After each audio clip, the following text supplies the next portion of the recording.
पटेल परिवार कभी भी भारतीय जनता पार्टी में नहीं जाए। उनको कांग्रेस से बेहद प्रेम है। सिंधिया तो झोला लेके भागी गए थे, जर्रा बराबर भी हमारे यहाँ गुटबाजी नहीं है। हमारे तो दूल्हे भी तैयार है। विपिन वानखेड़े जी के टक्कर का आदमी तो लाओ, अब टिकट जनता की पसंद से मिलेगा। नमस्कार, अगर लाइव देख रहे हैं आप, मैं हूं आपके साथ रामेश योगी। मध्य प्रदेश में विधानसभा चुनाव की जो ये कहें कि जैसे जैसे तारीखें नज़दीक आती जा रही है, वैसे कहीं ना कहीं राजनीतिक उठापटक जो है वो बड़े तौर पर देखने को मिल रही है। वर्तमान में कल जो घटनाक्रम हुआ आगर के अंदर और नगर पालिका अध्यक्ष नीलेश पटेल ने जब इस्तीफा दिया, तो ये कहें कि ज़िले की राजनीतिक में एक नया भूचाल सा आ गया। लेकिन इसके पीछे की कहानी क्या थी, किस प्रकार से सारी चीज़ें हुई, हम इसके बारे में चर्चा करेंगे। और हमारे साथ बात करने के लिए मध्य प्रदेश कांग्रेस कमेटी के प्रवक्ता, हम उनसे भी चर्चा करेंगे। पहले तो आपको बहुत बहुत स्वागत है आगर लाइव पे। थैंक यू, धन्यवाद। सबसे पहले सवाल मेरा ये कि जब कांग्रेस में क्या था कि इस प्रकार से अचानक जो कांग्रेस के ये कहें नगर पालिका अध्यक्ष नीलेश पटेल, उनको इस्तीफा देना पड़ा, और क्या कुछ पत्र वगैरह आप लोगों को या पार्टी को इसका मिला है? नहीं, हमें कोई पत्र नहीं मिला है। और हमको सुबह पता चला इस चीज़ से, जो भी एक नीलेश पटेल का जो परिवार है वो आज से नहीं 3-4 पीढ़ियों से कांग्रेस का एक आधार स्तंभ है। और उनके पापा भी एक कांग्रेस के दिग्गज नेता रहे हैं और अभी भी हैं। उनकी मम्मी नगर पालिका की अध्यक्षा रही हैं। वो खुद ब्लॉक कांग्रेस कमेटी के अध्यक्ष रहकर संगठन का काम किया है। और मुझे ये जो पता चला, ये इस्तीफे वाले उन्होंने एक सोशल मीडिया पे दिया, हम लोगों को पता है, बात चल रही है, छोटी सी है घटना, कोई ज़्यादा बड़ी नहीं है, कोई चीज़ को लेकर के नहीं है, लेकिन उसको हम सॉर्ट आउट कर लेंगे। और उस पॉइंट को पकड़ लिया हमने, छोटा सा वेट करके उसको निपटारा कर लेंगे हम। कयास ये लगाए जा रहे हैं कि कहीं ना कहीं नीलेश पटेल जो है उन्होंने इस्तीफा जब दिया है तो कहीं ना कहीं भारतीय जनता पार्टी में शामिल ना हो जाए। तो क्या कुछ बातचीत ऐसी हुई है आप लोगों की कि वो सिर्फ और सिर्फ पार्टी से नाराज़ हैं या अन्य पार्टी में जाने का कुछ विचार बना चुके हैं? देखिए, पटेल परिवार पे कई बार विपत्ति हुई, लेकिन वो कांग्रेस, मैंने आपको पहले ही उनकी 3-4 पीढ़ी का उल्लेख किया है। कुछ भी हो जाए, इतना तो हम कांग्रेसियों को पूरा यकीन है और पूरी आगर की जनता को यकीन है, पूरे ज़िले को, कि पटेल परिवार कभी भी भारतीय जनता पार्टी में नहीं जाएगा। ये आप कॉन्फिडेंस के साथ कह रहे हैं, मतलब क्योंकि जो जिस प्रकार से कल जो बातें उन्होंने फेसबुक पे लिखी, उन्होंने ये कहा कि मैं कांग्रेस की प्राथमिक सदस्यता से इस्तीफा देता हूं और मैं उन तमाम कांग्रेसियों को धन्यवाद देता हूं जिन्होंने मुझे कठिन परिस्थिति में मुझे साथ दिया है, मैं और उनका तमाम आजीवन उनका ऋणी रहूँगा। तो जो शब्द थे वो कहीं ना कहीं इस प्रकार से थे कि वो कांग्रेस से लगातार लंबे समय से कहीं ना कहीं नाराज़ होंगे। अगर वो कांग्रेस से नाराज़ होते और हमसे नाराज़ होते तो इतने अच्छे शब्दों का उपयोग नहीं करते हो कि हम ऋणी हैं, हम उनका ये करेंगे। कहीं ना कहीं उनको कांग्रेस से बेहद प्रेम है। आदमी, छोटी मोटी चीज़ होती है, किसी व्यक्ति से हल्की फुल्की हो सकती है, लेकिन कांग्रेस से तो प्रेम करते हैं। और वो जो छोटी मोटी चीज़ भी, उसको भी हम दूर करेंगे। लेकिन मुझे पूरा यकीन है कि हमारा ये पटेल ख़ानदान कभी भी भारतीय जनता पार्टी में नहीं जाएगा। और उन्होंने ये नहीं कहा कि मैंने कांग्रेस छोड़ दी है और मैं बीजेपी में जाऊंगा। उन्होंने कहा प्राथमिक सदस्यता से मैंने इस्तीफ़ा दिया है, न कि कांग्रेस से मैं इस्तीफ़ा देता हूं। और ये अभी शंखेश्वर गए हुए हैं, तो वो आएंगे और पूरी कांग्रेस के लोग हम वरिष्ठ बात करेंगे और जो उनको हल्की छोटी सी कोई चीज़ है उसको हम दूर करेंगे। प्राथमिक सदस्यता से तो इस्तीफा तभी दिया जाता है प्रवक्ता जी, जब कहीं ना कहीं ये कहे कि कांग्रेस को छोड़ना हो या किसी पार्टी को छोड़ना हो। ज्योतिरादित्य सिंधिया जी ने भी शुरुआत में जब इस प्रकार से बातें कही थी, जब उन्होंने कहा था कि उसूलों पे आँच आए तो टकराना जरूरी है, तो कहीं ना कहीं यही सब सारी चीज़ें थी। और इस प्रकार से जब उनकी बातें सामने आई तो नहीं लग रहा कि कांग्रेस के अंदर कहीं ना कहीं गुटबाजी जो है वो बढ़ रही है? सिंधिया तो झोला लेके भागी गए थे, उन्होंने इस्तीफा दिए ही कहाँ। वो तो पूरी कांग्रेस ही छोड़ के अपने झोला झंडी लेके पूरे 22 विधायकों के साथ ही भाग गए थे। हमारे नीलेश पटेल ने, एक हम सदस्य बनाते हैं 3 वर्ष में, 5 वर्ष में चुनाव होता है, उसमें हम एक पैसा जमा करके एक रसीद होती है हमारी, उसमें हम प्राथमिक सदस्य बनते हैं, उसके बाद हम सक्रिय सदस्य बनते हैं। तो जो रसीद होती है प्राथमिक सदस्य की, उससे से उन्होंने इस्तीफ़ा दिया है, ना कि कांग्रेस पार्टी से इस्तीफ़ा दिया।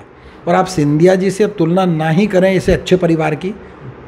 तो मैं आपको एक रिक्वेस्ट करता हूँ, इस परिवार को सिंधिया जी से ना जोड़ें। इन्होंने कुर्बानियाँ दी है इस परिवार ने, लेकिन कांग्रेस को नहीं छोड़ा है कभी भी। बिल्कुल, तमाम लंबे समय से ये कहें कि कांग्रेस में रहें। वो उनकी माता जी थी, वो भी नगर पालिका अध्यक्ष आगर में रहीं।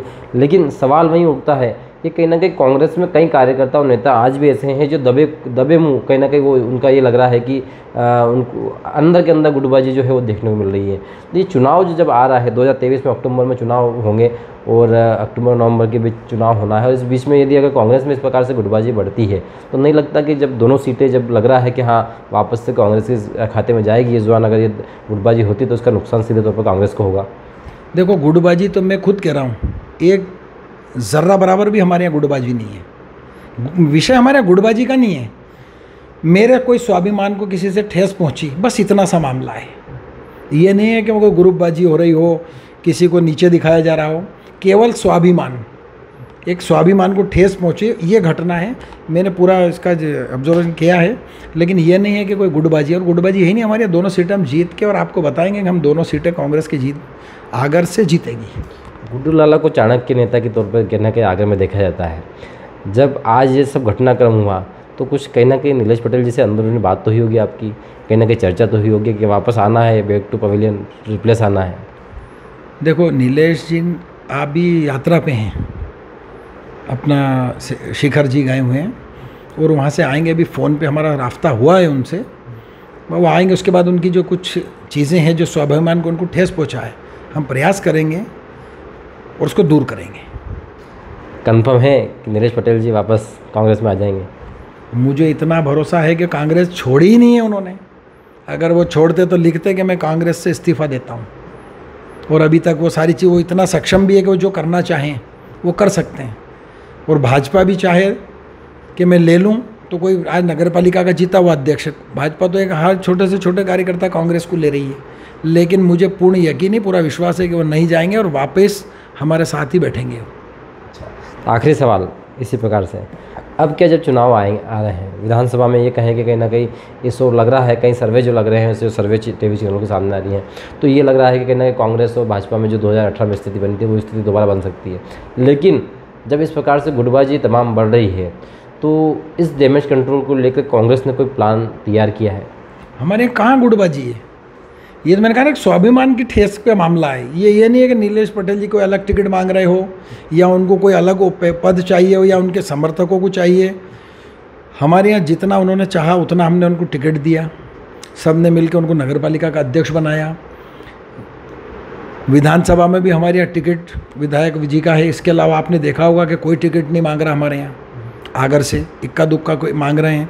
लेकिन भारतीय जनता पार्टी में इसके उलट आज 20-22 लोग टिकट मांग रहे हैं, जिसमें 3-4 तो बाहर के हैं, लोकल के हैं। सुसनेर में यही भारतीय जनता पार्टी की स्थिति बनी हुई है। गुटबाजी अगर है तो भारतीय जनता पार्टी में है, खींचतान है तो भारतीय जनता पार्टी में है। हमारे तो दूल्हे भी तैयार है और जनता को भी मालूम है कि कौन चुनाव लड़ेगा।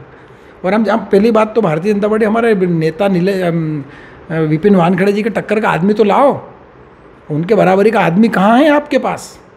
इतना काम करने वाला, इतना निष्ठावान, इतना जनता के लिए काम। आप देखिए उनके ऑफिस में अभी तक जितने भी भाजपा के विधायक हुए हों, वो ना तो दौरा करते थे, ना किसी से मिलते थे। आप वहाँ जाओ, 8 से 10 लड़के दिन भर हर प्रत्येक गांव में फ़ोन लगाते हैं, उनकी समस्याएं जानते हैं। कोई अगर हॉस्पिटल में भी है तो उसके अस्पताल में भी पूछने जाते हैं। कोई यदि कोई किसी चीज़ से परेशान है तो वहाँ जाते हैं। तो पूरी तरीके से, और आप उनके घर आप भी जाएं, बिना चाय के, बिना नाश्ते के आप नहीं आ सकते। तो ये आम आदमी के लिए, हर कार्यकर्ता को एक इज्जत देने के लिए वो कोई कोताही नहीं करते हैं। आपने जब ये बात कही तो एक सवाल और ऐड हो गया मेरा। वो सवाल ये था कि आपने कहा कि कांग्रेस में जो है ये कहीं दूल्हा तय हो गया, लेकिन भाजपा में कहीं ना कहीं सारे सिर पर जो सिरमौर बांध के बैठे हुए हैं। लेकिन बात सिर्फ आगर की जाए, अगर सुसनेर में अगर कांग्रेस की बात की जाए तो कांग्रेस में जो स्थिति वर्तमान में आगर में वो कहीं ना कहीं सुसनेर में बनी हुई है। तो सुसनेर में दूल्हा कौन लगता है आपको? क्या लगता है कोई कभी कमलनाथ जी से बात हुई हो या कभी दिग्विजय सिंह जी से बात हुई हो कि सुसनेर में हमने ये दूल्हा तय कर दिया, इसी के सिर पे जो है सेहरा बंधेगा? देखो, सुसनेर में जो सर्वे में सबसे टॉप पर आएगा, हमारे यहाँ अभी 1 तारीख को आ रहे हैं स्क्रीनिंग कमेटी के चेयरमैन। बहुत सारे स्तरों से हमने सर्वे भी करवाया है, और जिला कांग्रेस से भी हमने नाम मांगे हैं, प्रभारियों से भी हमने नाम मांगे। जो दिल्ली से प्रभारी आए वो भी अपना अपना एक असेसमेंट पूरा करके दे रहे हैं। अलग अलग तरीके से हम सर्वे करा रहे हैं। और सर्वे में अगर छोटे से छोटा व्यक्ति भी आएगा और जनता उसे चाहती है, अब टिकट नेताओं की पसंद से नहीं, हमारी पसंद से नहीं, अब टिकट जनता की पसंद से मिलेगा। और जनता की पसंद में जो सबसे लोकप्रिय होगा उसे ही सुसनेर से मिलेगा। यही बात तो आगर में भाजपा कह रही है। अब सुसनेर में आप बताइए ना, चेहरा कौन होगा? मैंने बताया ना कि जो सर्वे में होगा, जो सर्वे में सारा आएगा। और आगर में तो नाम तय कर दिया आपने, विपिन वानखेड़े हैं। सुसनेर की बात बताइए आप। आगर में हमारा सिटिंग एमएलए हैं, बाई इलेक्शन जीते हुए हैं, तो एक तरीके से हमारा परसेप्शन बन गया, दिमाग बना हुआ कि हमारा यही विधायक रहेंगे। और यहाँ पर ऐसा कंपटीशन भी नहीं है, एक आध जो हैं ऐसा मानने वाले जो मारामारी भी नहीं है। और वो तो तय हैं, अभी हमारे उपचुनाव में जीते, मेन चुनाव में भी वो बहुत कम वोटों से हारे थे और अभी भी वो जीते हुए हैं। तो इसलिए हमारा विपिन वानखेड़े तो एक तरीके से हमारा घोषित ही चेहरा है। कहीं ना कहीं चाणक्य नीति वाली जो उनकी बातें हैं वो कहीं ना कहीं आपको इनके जो वक्तव्य में भी कहीं ना कहीं देखने को मिल जाती है। हालांकि पूरी बात तो खुल के उन्होंने नहीं बताया कि सुसनेर में कांग्रेस का जो है वो सेहरा किसके सिर पे होगा, लेकिन गुटबाजी को लेकर तमाम जो बातों से उन्होंने इनकार किया और ये कहा कि कांग्रेस में कोई गुटबाजी नहीं है। और रही बात नीलेश पटेल की, तो वो कांग्रेस परिवार के सदस्य हैं दोबारा, और कहीं से कहीं कांग्रेस से उन्होंने इस्तीफा नहीं दिया, प्राथमिक सदस्यता से उन्होंने इस्तीफा दिया है और दोबारा वो जो है कांग्रेस से हमेशा जुड़े रहेंगे। अब आगे भी राजनीतिक खबरों के साथ हमारे साथ बने रहिए, देखते रहिए आगे लाइव। धन्यवाद।